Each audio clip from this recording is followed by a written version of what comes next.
Well, good morning, guys. Welcome back to another edition of Coffee with Mr. Rutledge. I wanted to just pop in and make a quick video for all of my 11th and 12th grade students. I'm not going to be doing this every day. I'm not going to be posting videos about all your assignments. I'm just doing these videos to help you kind of ease into this routine of being a student from home and me being a teacher from home. So it helps us kind of connect a little bit better. But I'm going to keep this as brief as possible. But before I jump into it, I wanted to read from Psalm chapter 91 for you guys. And I think this is a very comforting, very reassuring psalm right now. You who live in the shelter of God, who spend your nights in the shadow of El Shaddai, who say to the Lord, my refuge, my fortress, my God in whom I trust. He will rescue you from the trap of the hunter and from the plague and calamities. He will cover you with his pinions, and under his wings you will find refuge. His truth is a shield and a protection. You will not fear the terrors of night, or the arrows that fly by day, or the plague that roams in the dark, or the scourge that wreaks havoc at noon. 1,000 may fall at your side, 10,000 at your right hand, but it won't come near you. Only keep your eyes open, and you will see how the wicked are punished. For you have made the Lord the Most High, who is my refuge, your dwelling place. No disaster will happen to you. No calamity will come near your tent, for he will order his angels to care for you and guard you wherever you go. They will carry you in their hands so that you won't trip on a stone. You will tread down lions and snakes, young lions and serpents you will trample underfoot. Because he loves me, I will rescue him. Because he knows my name, I will protect him. He will call on me, and I will answer him. I will be with him when he is in trouble. I will extricate him and bring him honor. I will satisfy him with long life and show him my salvation. Well, guys, I want to encourage you this morning as you maybe turn on the news or you get on the social media and you see all the stuff going on in the world. Everything between locusts in the Middle East to COVID-19 or coronavirus everywhere else in the world, and wars and rumors of war. Hold your head high and know that your refuge is in the God of Jacob, the God of Abraham, Isaac, and Jacob, the God of Israel, the one who created and formed us and fashioned us. And he is your refuge. He is your shelter. He has you under his wings this morning. Well, I wanted to run through real quick. I'm going to start with 11th grade Bible and then work my way through. I'm going to go 11th grade Bible, 12th grade Bible, and then 11th grade history, and just kind of break down some assignments for you guys. And this should all be reflected on RenWeb as well. So first things first, 11th grade Bible, here's what I need you to do, okay? I'm going to have you read Exodus chapter 35, Exodus 35. This is all about two guys, one named Bezalel and the other one Oholiav.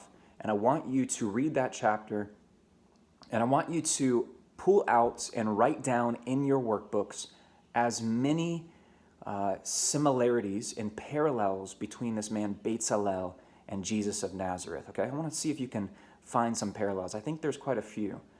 He's the guy that's responsible for building the tabernacle. See if you can find some parallels between Bezalel and Jesus of Nazareth. And 12th grade Bible, this is going to apply to you as well. All right, so Exodus 35, write that down in your workbooks, and I'm going to show you in just in a second where to write that down.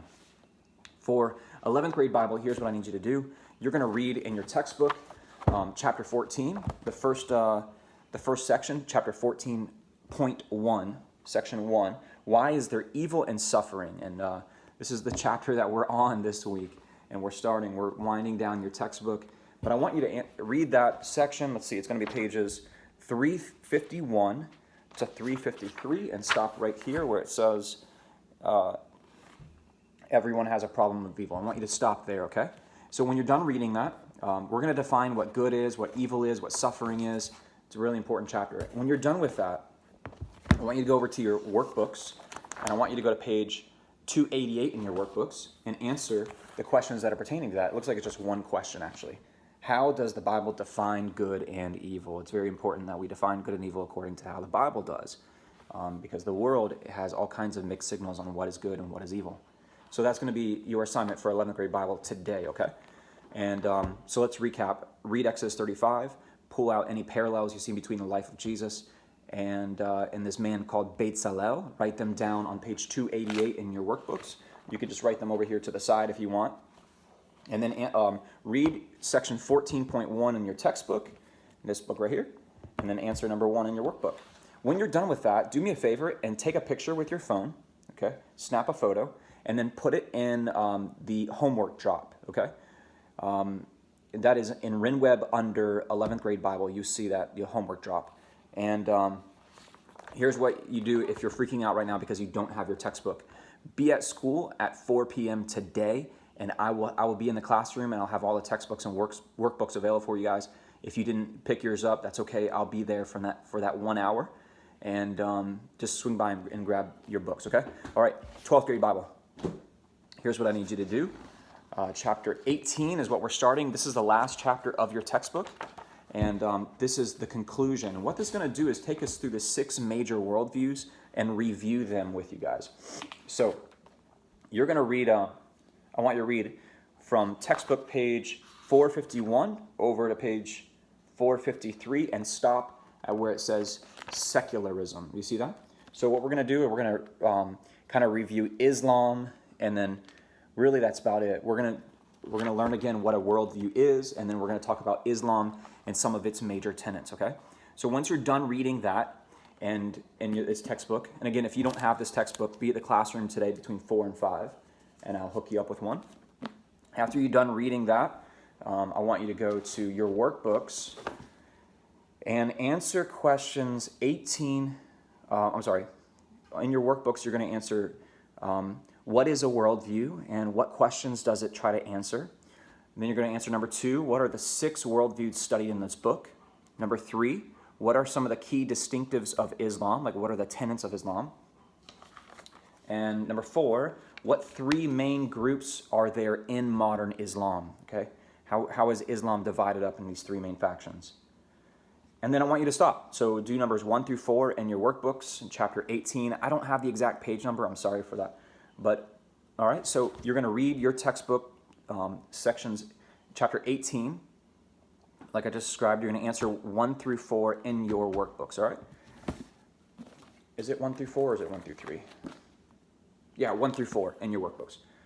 And then lastly, 12th grade Bible, here's what I need you to do is to read Exodus 35 as well.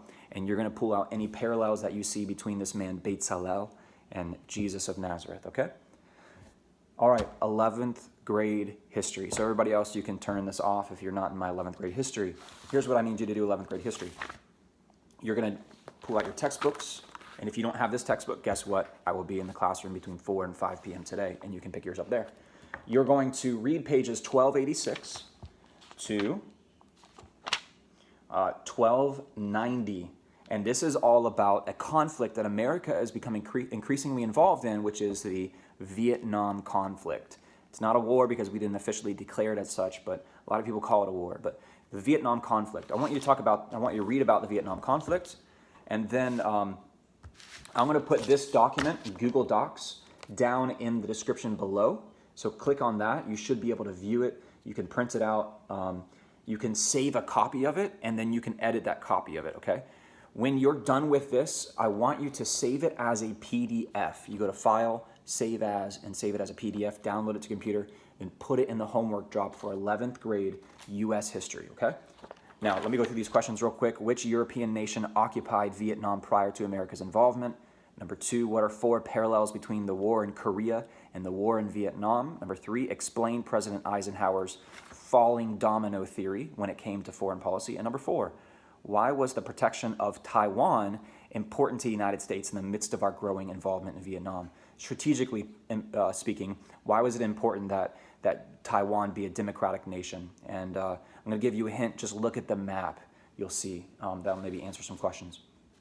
All right, 11th grade history. You guys are hopefully clear on what you're doing, and this will all be in RenWeb. Find this document down in the description below, and save it as a PDF. Put it in the homework drop. And guys, I hope you have a wonderful and blessed day today. I hope you've been in touch with your teachers, and feel free to comment below or email me with any questions. I'm trying to stay in touch with you guys via email and check that on a regular basis. So I hope you have a wonderful day, blessings, and keep it real.